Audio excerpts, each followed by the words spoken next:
High court একটা ভালো আদেশ দিয়েছে যে সারা দেশে বিচারকদের নিয়ন্ত্রণের দায়িত্বটা সুপ্রিম কোর্টের হাতে থাকবে। অর্থাৎ তাদের বদলি, তাদের শাস্তি, সবকিছুই শৃঙ্খলা, এই বিষয়গুলো সুপ্রিম কোর্টের হাতে থাকবে। এবং এই জন্য তারা সংবিধানের ৫ম এবং ৪র্থ সংশোধনীর বিধান বাতিল করছে। এইটা সম্ভব হয়েছে কেন জানেন? এই যে দলীয় সরকার না থাকার কারণে। শেখ হাসিনার সময় কল্পনা করেন তো, এইরকম একটা যদি দায়িত্ব দেওয়া হতো, তখন তো আনিসুল হক বোধহয় কচুকাটা করতো আর কি, ওই বিচারপতিদের যারা এই ধরনের রায় দেয়।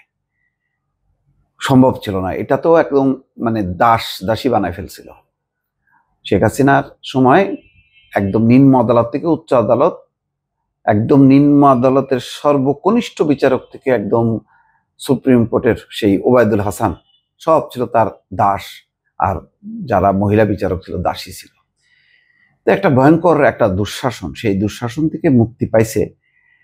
কিন্তু আবারও বলি যে আমরা তো ওই ঘরপোড়া গরু, সিঁদুরে মেঘ দেখলেই ভয় পাই।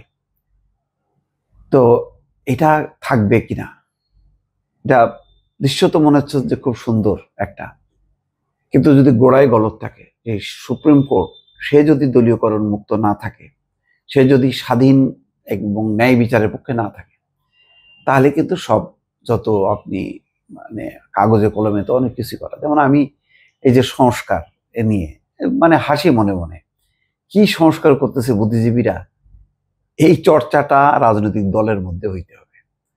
রাজনৈতিক দলগুলোর ভিতরে আইন বিভাগ, বিচার বিভাগ চালু করেন, তাদের ভিতরে যখন এই চর্চাটা হবে, ফাইট হবে, ওই দল যখন গ্রহণ করে ইয়েস সেইটা, তখন প্রতিষ্ঠা হবে। নতুবা আপনি দল হচ্ছে একটা পুরো একটা কি বলে, একটা শক্ত বরফের মতন, এটাতে ভাঙা যায় না, এক হয়ে আছে সব তাদের নিজেদের স্বার্থে।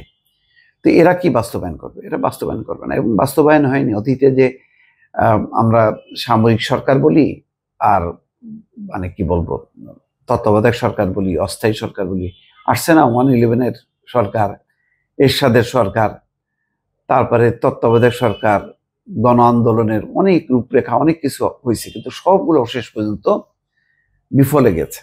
কি সামরিক শাসন, কি আধা সামরিক শাসন, কি বেসামরিক শাসন, কোনো শাসনই মানুষকে মুক্তি দেয়নি। এটা হলো বাস্তবতা। আমরা আজকে গণতন্ত্র পাইনি বলে আমরা খুব আফসোস করতেছি। গণতন্ত্র আসুক, দেখেন আবার সেই গণতন্ত্রকে সামনে রেখে কি ধরনের স্বৈরতন্ত্র হয়, কি ধরনের জুলুমবাজি হয়, দলীয় শাসন হয়। দলীয় শাসন মুক্ত হওয়ার জন্য অনেক রকম সংস্কার প্রস্তাব, কিন্তু সেই সংস্কার প্রস্তাব হবে না, কারণ এটা হলো চাপানো।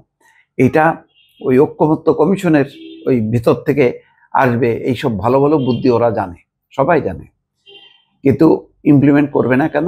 নিজেদের দলীয় স্বার্থে। আর সেই স্বার্থটা আবার দলের না, কিছু সংখ্যক ব্যক্তি। সুতরাং সর্বস্তরের মানুষের অংশগ্রহণের যে দল, সেই দলের ভেতর থেকে যখন কি সংস্কার পরিবর্তনের একটা তাগিদ অনুভব হবে, তখন পরিবর্তন হবে। আপনি দেখেন না, হাসিনাকে হটানো গেছে, কোনো দল পারেনি। জনগণ যখন সিদ্ধান্ত নিচ্ছে যে হটাবো, শালা যেভাবে হোক, হটাই দিছে। তো সেইটা এখন একটা ভালো জিনিস হলো যে এই যে দেখেন সাম্প্রতিক সময় আপনি এক রিক্সা চালকের ঢুকাই দিল, এটা হইলো বঙ্গবন্ধুর এতে ফুল দিতে গেছে, ঢুকাই দিল। তারপরে লতিফ সিদ্দিকী, এটা তো বড় লজ্জা দিয়ে দিল। সে নীরব থাকলে কোনো আইনজীবী ডাকলো না, বলো যে এসব লাভ নেই, এটা নির্দেশিত হবে, কোনো আস্থা নেই। এই কথা বলতেছে কখন? যখন ইন্টারিম গভর্নমেন্ট, ইউনূস সরকার যখন ক্ষমতায়। তো লজ্জার ব্যাপার। আপনি মুক্তিযোদ্ধাদেরকে ঢুকাই দিলেন, আর যারা মত তৈরি করে তাদেরকে হেনস্থা করলো, তাদেরকে বাঁচাই দিলেন। এটা কি মুক্তিযুদ্ধের চেতনাটা নষ্ট হলো না? আমরা এমনি বলি যে চেতনা ব্যবসা করলো, কিন্তু ব্যবসা করছে খারাপ কথা শেখ হাসিনা, কিন্তু তাই বলে আপনি চেতনাকে তো চোখের সামনে যখন কি আপনি আঘাত করতে দেখবেন। এই যে যারা আহত হলো, যাদেরকে কি বলে অপদস্থ করা হলো, আপনি কল্পনা করেন তো, এরা তো আমাদেরই বাপ চাচা, বড় ভাই।